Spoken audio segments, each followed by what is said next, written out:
Hello once again, I'm Pastor Jeremy Combs. Welcome to Pause for a Proverb. Let's go. Proverbs chapter 1 and verse 10 says, My son, if sinners entice thee, consent thou not. When I was in high school, we used to have a campaign that was combating the war on drugs, and the slogan was very simple: just say no. Here Solomon addresses his son, and we saw it in verse 8. He said, My son, and his request, what he was imploring his son to do, was to listen. We need to be listening to God. Now, in verse 10, just two verses later, he uses that word, my son, again. Remember, the emphasis here is relationship. The emphasis here is a father speaking to a son. He says, you got to leave. Sometimes you listen to good advice, but then you've got to put foot to that advice, put it to practice, and sometimes that involves leaving. What does he need to leave? He says, my son, if sinners are people that are bent against the will of God, but a little bit more here than just someone who is breaking God's law. It says, my son, if sinners entice thee.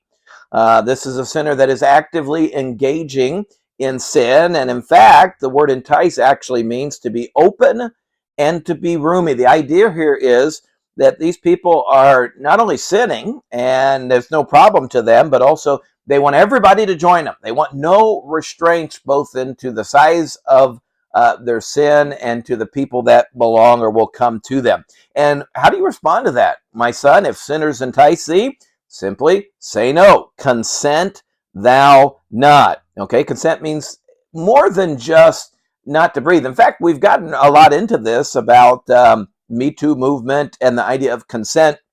Consent actually means in Hebrew to breathe after or to be willing. We would say this: if you want to really not consent, you need to leave and not give it another thought. Just leave it and forget it. You know, that decision is harder than you think, because the way sin works is all they have to do is get you to pause, consider, imagine, and you can fall right into the snare of sin. So, what a great truth in Proverbs 1 and verse 10. My son, if sinners entice thee, consent thou not. Now we move on to verse 11. It says, if they say, so we're continuing the theme of these sinners, and they're trying to entice, come with us. Let us lay wait for blood. Let us lurk privily for the innocent without cause.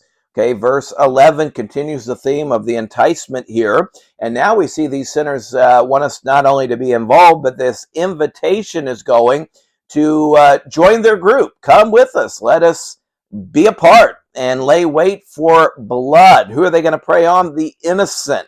Who are the innocent? Well, this is the idea of the clean, the righteous. We would say those who are doing what is right. Now they want you to join in their gang. You know, sin and its vehicles have never changed. There's still problems today with gangs. We saw something take place down in Cincinnati, and just a group came together to do wrong, and really it didn't even make sense, the beating of those people, what they were even doing.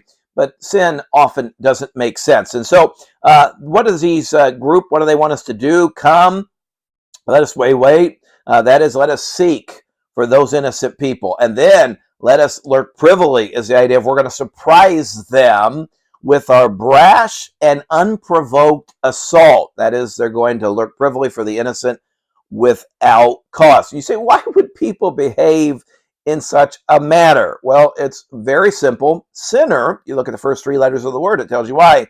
Sin. Sin always breeds bigotry. Sin always brings hatred. And what is their demand in this verse to the person that they're enticing? It's very simple. You either join us or you oppose us. There's absolutely no compromising with this group. They won't do it. So the father is saying to the son, why should we then compromise and join them? Hey, today, if sinners entice you, just say no. It's not only a good drug slogan, it's a good sin slogan as well. Thank you for joining us. We'll see you next time.